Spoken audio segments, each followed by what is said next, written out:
आता आपण जीवनी शक्ती, प्राणशक्ती किंवा चेतनेचा अभ्यास केला मागील पाठात. आणि जेवण केल्यानंतर ध्यान करावे किंवा झोप घ्यावी म्हणजे आपल्याला शक्ती मिळेल असा त्याचा आशय होता.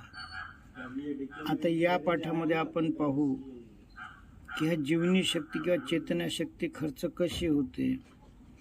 तर ढोबळमानाने असं म्हणता येईल की मन करारे प्रसन्न सर्व सिद्धीचे कारण. तर हे 5 स्तरावर जी आपली शक्ती खर्च होते.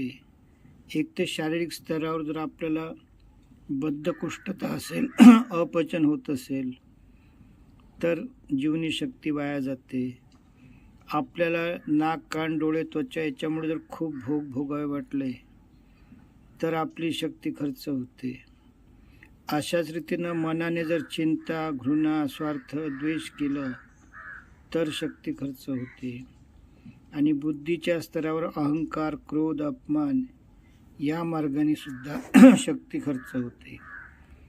आणि म्हणून भगवद्गीतेमध्ये पुरुषोत्तम या व्याख्येला अनन्यसाधारण महत्त्व आहे. टेबलमध्ये थोडक्यात समजावून सांगितलेलं आहे की जीवनी शक्ती गाढ झोप किंवा ध्यान याद्वारे प्राप्त होते. मात्र ते खर्च होण्याचे आध्यात्मिक मार्ग वियोग, दुःख, घृणा, बौद्धिक मार्ग अहंकार, क्रोध आणि भीती, मानसिक मार्ग इच्छा, आसक्ती, अधिकार, आंतरिक क्रिया म्हणजे भोजन पचन न होणं किंवा मल साफ न होणं, आणि इंद्रियाचा मार्ग म्हणजे ज्ञान, ज्ञानेंद्रिय व कर्मेद्वारा, आणि शारीरिक म्हणजे शारीरिक श्रम. तर अशा मार्गाने ही खर्च होते.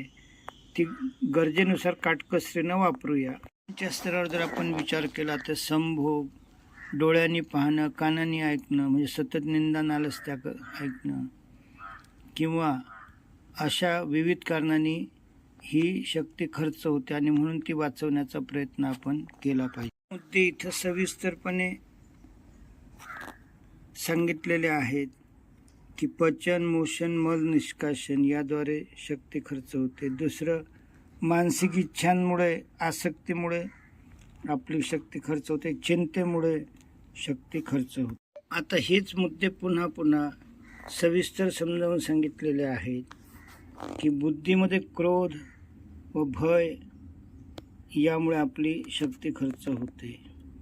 त्यानंतर आपल्याला आपला साथीदार सोडून गेले तरी सुद्धा वियोगाचं दुःख होतं.